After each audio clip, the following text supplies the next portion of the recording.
2026 is around the corner. This is the appropriate time to start putting intentions out there. So I'll be, after I've done my 2025 review of the year, then I will start looking at what does 2026 look like for me, and what is it that I want to set out for myself. And I've already started looking at that. There's some things that pop out that I know that I need to probably work on and manifest in 2026. So I want to kind of get clear on those, but I like to do it in order. I like to finish up 2025, and then after I've done my highlight reel and all that good stuff, review, then I can step into my 2026 intentions. Welcome to the Leadership Launchpad Podcast, the Legacy Edition, where conscious leaders unite to unlock their highest potential so collectively we can change the way the game is being played. Welcome to the Leadership Launchpad Podcast, changing the way this game is being played. And as promised, Tracey Allen and I are here one last time in the podcast studio for 2025. That's right, folks. The shot clock is about to run out. Tomorrow is New Year's Eve. I can't even believe I'm saying that. Tracey, what are you feeling on the doorstep of 2026 right about now? Well, I am ready to let 2025 go. I am done. It was a big year, right? I feel like we did a lot. We accomplished a lot, but it was a very hectic year. So I'm looking forward to 2026 and taking the time to reflect back on what we've accomplished over 2025, which is, for me, was a big year in terms of change of jobs, change of teams, and lots of changes in my life, letting go of certain things, making changes for my kids as well. So big year for us. So time to settle down and make that highlight reel to look back at what all the wins we had this year, although we had lots of challenges too, right? So I am ready to move on, but I'm working on my list right now just to sit and reflect and make sure I take note of everything that we have done this year, because it was a big year as well. So I don't want to lose sight of that. But ready for the next year, although I think it's going to be just as quick and fast and really, really, I think, intense year. But, as we get ready for 2027, this is what it's called for, that's what we're here for. So, how about you? I love how you said as we get ready for 2027. I feel like we're already in 2026 in our energy because we've been talking about this so much. We're about ready for the Zamboni to hit the ice now. We didn't realize, I guess, we've been getting more into astrology, I think, this year, you and I, sort of in our sideline investigations, but this was the year of the snake, right? Which is all about shedding those dead layers of skin, metaphorically speaking. But that definitely was the kind of year you and I stepped into, didn't we? Unbeknownst to ourselves. I was reflecting on this in one of my posts, I think last week. I set the intention for expansion in 2025. And wasn't I cute when I set that intention back in January last year? I had no idea what that was going to call on me to actually go through the gauntlet and process my way through. But it was an inordinate level of change that we both experienced in this calendar year. So we know that adversity is just the opportunity for our growth, right? Dressed up and disguised as adversity. But boy, was she in disguise, because we did not see her coming. I think that is all by divine design, right? Because it's a lot of what we're talking about in terms of what we're gearing up for in the year ahead. As if this wasn't a lot of change, it's apparently going to be even more acceleration of change in the year ahead. So this is definitely the drill that we want our conscious leaders knee deep in over the holidays before the shot clock runs out. So if you haven't had a chance to do your highlight reel, please, please, please take a few moments after you listen to this podcast and just do us a favor and connect with where you started in January and think about all the challenges and adversity and portals of possibility that you went through this year. And what are you most proud of in terms of how you showed up to those moments of adversity? And what opportunities did you find in terms of the lessons that were buried in all of that? This is what we maintain as conscious leaders. There's always a lesson buried in all of that for the purposes of our growth, as long as we're consciously looking for it. Mm-hmm. But the resources we gain when we do that exercise before the shot clock runs out, I feel like this is such an NLP move, right? It's something I've done with you probably for the last 5 years in terms of making sure that we have all those building blocks for confidence accrued that are going to be informing, the vision that we set for ourselves in the year ahead. So let's talk about that a little bit today too, shall we? Because I think, I think we shared a little bit about what you and I were most proud of in terms of our own conscious leadership on the last pod. But this time, we wanted to talk a little bit about how we prime and set the intentions for the year ahead. How do we go about doing all of that as we're on holiday time and taking that active recovery? But a big aspect of this is how we're actually going deep in our consciousness training to make sure that we cultivate the resources that are going to be required to meet the demands of what's coming our way, right? So let's open this up and let's hear from you, Trace. I know you're not taking time off until that first week of January like me. Yeah. But doing so strategically for the purposes of teeing all of this up for 2026, right? So what do you do this time of year to prepare for the year ahead? Yeah, I think like we've talked about it a little bit before, is really kind of sitting and kind of relooking at my year and what are some of the things that I have done that I'm proud of, successes that I've had, but also risks that I've taken and that have shown up in an opportunity where I wouldn't have normally done, so that I can actually see the proof and evidence of, being open. Also taking a look at where I was in alignment and where I wasn't, so that I can make that case to stay in alignment when I make some decisions, right?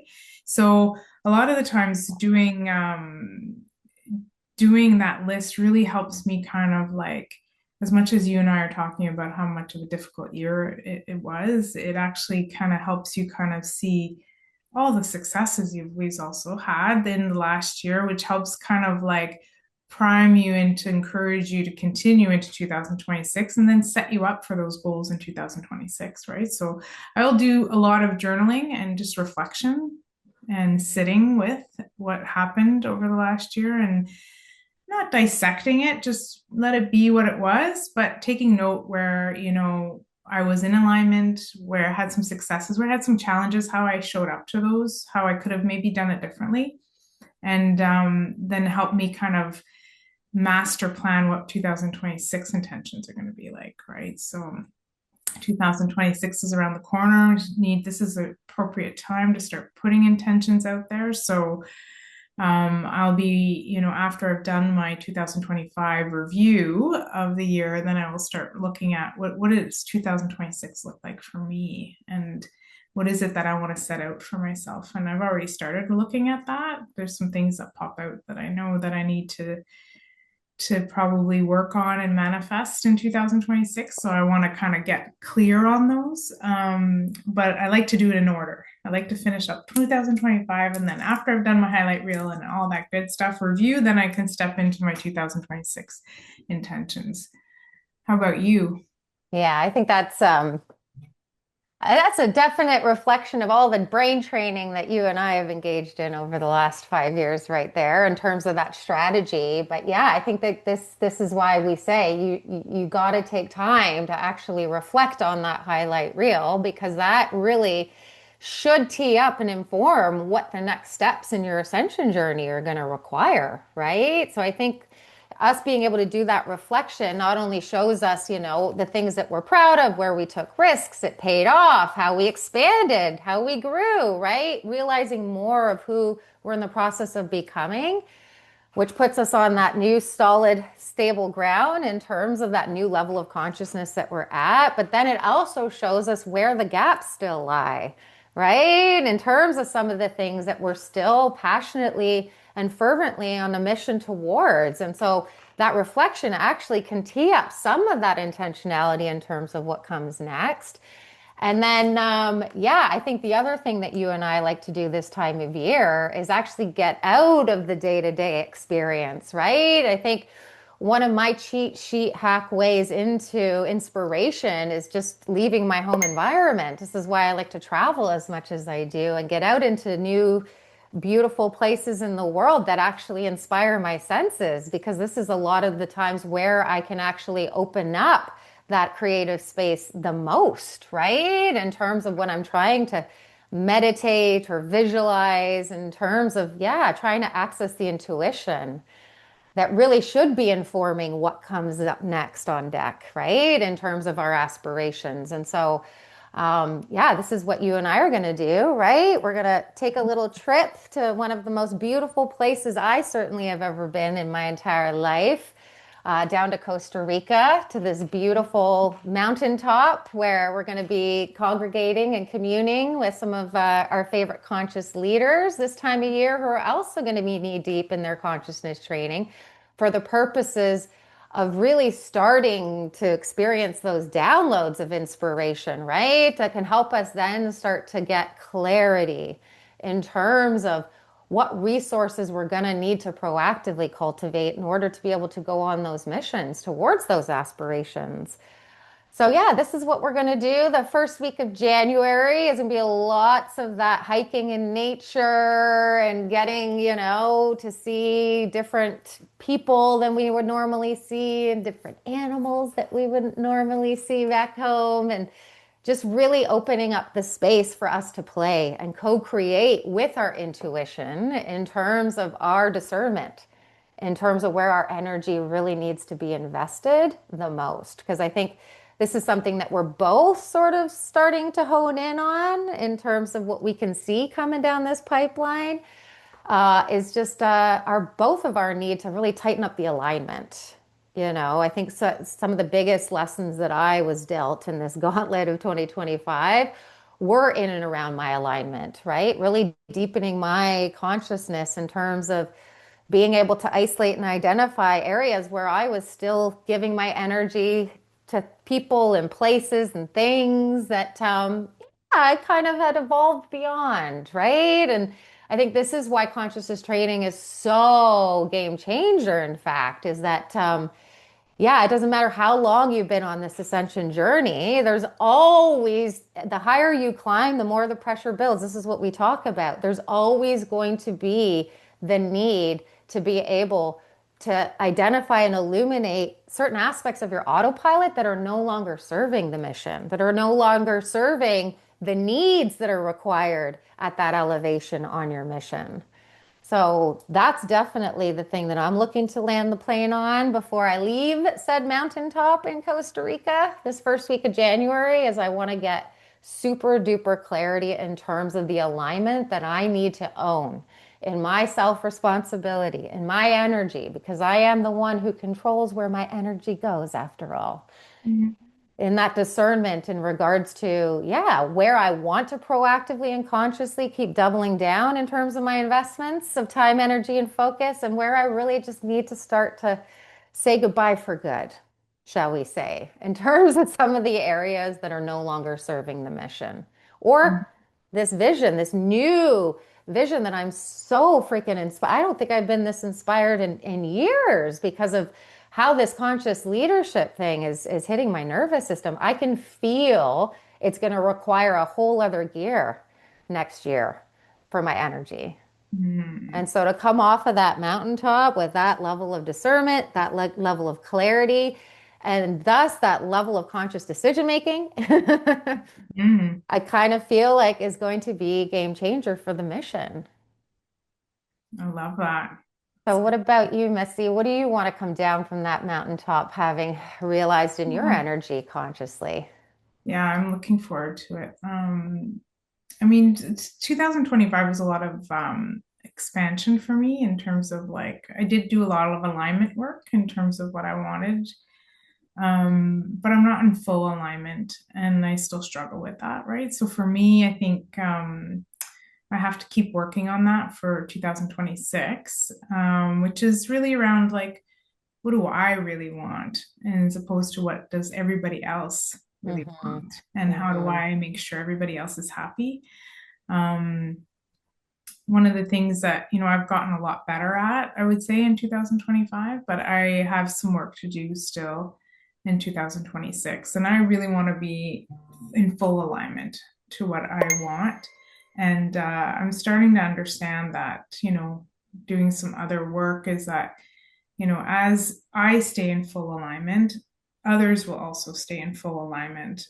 If they do, then we all kind of can support each other in that appropriate way.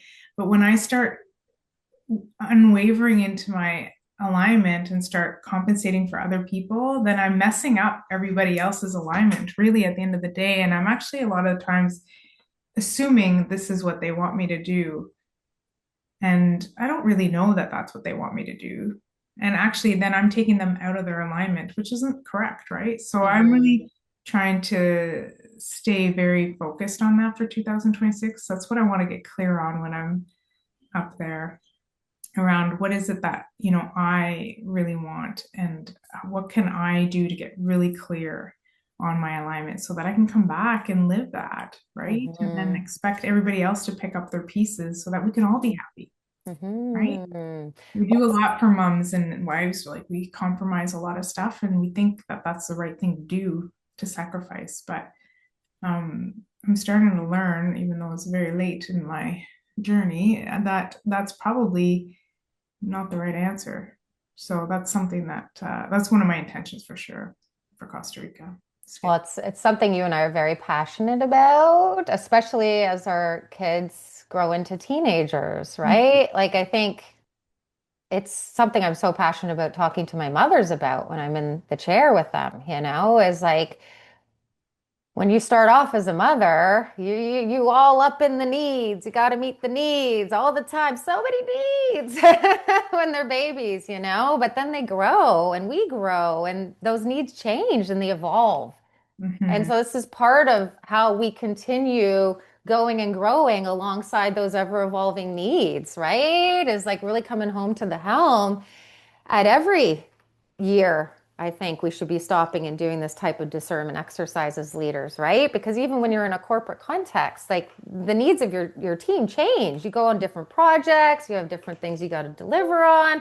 People are going through different life stages, in terms of now us taking care of our parents. So if we're not doing this type of conscious audit at least once a year, how are we to know that we're in fact still in alignment because of all of that is changing around us? And so I think that the other thing and reason why we're so passionate about talking about this is because, as heart-centric leaders, it's very confusing, when the love runs so deep, it's confusing as to when that becomes self-sacrificial for either party. So for us to be able, again, in our consciousness training, in our evolution, to be able to come back home to the helm and actually do an assessment in terms of what they need, what I need at this stage of my game, I do think it's something that every single one of us listening right now should probably consider, whether that's on the home front or the work front. I think that that's a very healthy exercise, so that we can in fact check that and validate that we're actually in alignment with what's going on right now in real time. And as we've been talking about on this show, that is changing. Even in our world, that is changing in terms of what we've been saying is coming down this pipeline with AI, what's coming into the workforce with future generations. It's all changing. So we need to come back home to the helm for sure this New Year's, all of us listening to this episode right now, so that we can actually run that inner calculus and figure out what that's going to mean for us and our energy and our contribution and how we're showing up in service to the things that we care about the most. So that is definitely where you and I are going to be in about a week from now, right? We're going to be knee deep in our excavation in all areas of alignment. I plan on looking at this across all boards: my relationship with myself, my healing, my relationship with my daughter. Like I said, we're taking care of our mothers and fathers now, right? Like, just doing an assessment in terms of those key core relationships in our lives. This is something I've been doing even on the friend front lately. I think it's like a really healthy inventory to do in terms of the personal side of things, your health, What's going to be required of your health if all this is about to change really quickly? There's some of that calculus that needs to be run. And then obviously in terms of your business, and in terms of your finances, in terms of these other professional things that maybe get most of your focus in terms of goal setting and goal getting this time of year, what we're suggesting is that it's all going to require your bandwidth. So it should not just be an analysis on the work front. If we're leaders on the work front, I think it should be how we're leading our lives, don't you? Absolutely. So Like you that's say, right? We're the only ones that can control that. You are in control of your destiny, not just at work and your whole, like on the home front with your friends. Like you decide where you want to play, where you want to put your energy, and where you want to give up stuff and not do it anymore. It's not, we can't sit and say, oh, this, play victim like this. I have to take care of this. I have to, you can say that. But the reality is you actually have a choice. And that's what we talk about conscious leadership is really getting really conscious about what do you want to continue doing and what do you not want to continue doing. And that's where I'm getting focused is where do I want to be and where's my alignment? Because I know where I want to be. I know where my happy spot is. Am I living it all the time? No. So how do I do that? And it might be letting go of certain activities in my life. It may be making changes in certain other areas of my life. It may be taking on different responsibilities in other areas so that I can get that click alignment happening, and then I can shed some other stuff. Those are all things that I can decide on, and you have to decide for yourself, and our people have to decide that, right? It's a lot of it's a lot, but it's really, when you think about it, it's a lot because we feel responsible for it, right? But it's way easier to say it's just that's the way it is. That's not. It is part of it is the way it is, but you can actually decide to participate or to exit. And that's the work that's required at this time of year to set yourself up for the next year. So that we can roll into there, knowing what direction we want to go and where we really want to play. Yeah, because we're the creators. That's right. And I think that's the assignment we're all about to have to show up to in 2026 as we're being tapped on, right? To get back into our co-creative capacities. This is something we were talking about on the last show, but that's what adaptation requires. So if we're in a process of evolution, ascension, growth, it requires that we know how to create new choices. And if we don't claim responsibility for the choices that we are currently making, then yeah, we're kind of stopping short of our potential, right? We're kind of leaving some of that potential on the table is what we're suggesting to be true. Because once you take responsibility for how you're showing up and how that is impacting your energy and quality of life, you're going to see that's where you become powerfully responsible. That's where you actually become the co-creator in your life, not just the backseat passenger, right? Thinking that you're just kind of along for the ride. That being along for the ride is not akin to growth or evolution or adaptation. And as we were saying 2 episodes ago, when we had Mike in on the show, we're about to all come to a very big cataclysmic crossroads moment here in 2026. And so what we're trying to illuminate is the fact that none of us is going to be able to not create and make new choices, because that's what this world is going to require. And the people that are going to carry the most weight in terms of how those new choices play out are going to be the leaders, right? Are going to be the ones that are making a lot of those new choices on all of our behalfs. Especially as parents in the home, at those helms, I think we have a responsibility to claim that responsibility now, in fact, because we need to create models of possibility through self-responsibility. And we need to show and demonstrate for the world to see just like how powerful it can be when we actually clean up our associations with the word responsibility, including not being overly responsible, which is everything that you and I were just alluding to in terms of where we're tightening up the alignment in our own lanes, because we know the ripple effect of that, right? Is like it's disempowering when we're claiming too much responsibility It's also disempowering when we're not claiming enough.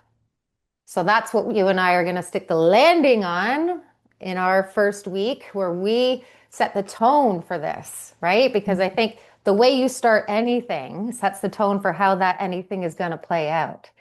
So by you and I asserting this to be a priority, right, is running that inner calculus and that discernment in terms of where our alignment needs to live as the authority of that inner alignment that predicts oh so much in terms of our ripple effect.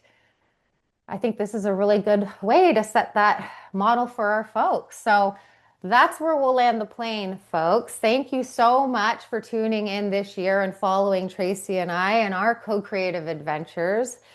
We wish we could take you to Costa Rica with us, but we just kind of sort of metaphorically did, because we just gave you the toolbox that we're going to be working on up there. And don't worry, even though we're going to be up working on all of this in our own lane, we have some very, very inspiring resources that we plan to drop over the next 2 weeks of this show while her and I are out. We've got some really amazing resources that we've had our back team put together on your behalf to help tee up this exercise for all of you. So please make sure to tune in to those episodes next week and the week after. But yeah, in the spirit of co-creation, this was really the mission that Tracey and I went on as of June. I think it was like right at the start of June, when we decided to give ourselves permission to explore this whole conscious leadership theme.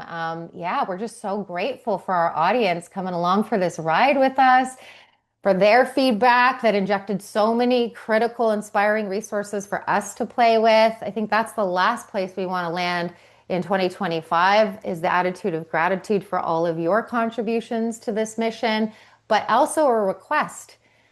We want you to go and do these exercises as we've laid them out, but we want to hear from you as to what comes out of those episodes. We need that fuel injection too while we're out in Costa Rica. We want to hear the feedback in terms of what you all are working on in your conscious leadership lanes. We want to know what resources are thus required so we can make sure we're bringing those in co-creative styles and spirit here in 2026. So please send me an email, susan@elitehighperformance.com. I will be checking those emails while I'm gone. And we are definitely looking for your suggestions in terms of what areas of conscious leadership you would like us to explore on your behalf this year. Tracey, anything that you would like to leave our audience with? Any final words before we go? I think hopefully everybody has a restful New Year's, and sending a whole bunch of love and some great energy for you guys when we start at 2026, and we'll see you back in a couple weeks. Yeah, the attitude of gratitude runs so deep and so wide, it could fill this entire podcast studio between me and Miss Tracey in Ottawa right now. But I do want to make sure that before you go, you take time to get this show on your community's radar. Help us spread this ripple effect when we believe the world is going to need this conscious leadership more than ever. We are predicting that this is in fact going to be the era of conscious leadership. This is going to be the legacy, in fact, for us leaders that we will leave behind, that is going to make it count the most. So please share this episode with a friend. Hit like and subscribe on your way out the locker room doors. Get that rest and recovery in, because we will be ready to hit this ice with you when we get back all resourced up from our trip to Costa Rica. We'll see you all back here in 3 weeks. Happy New Year.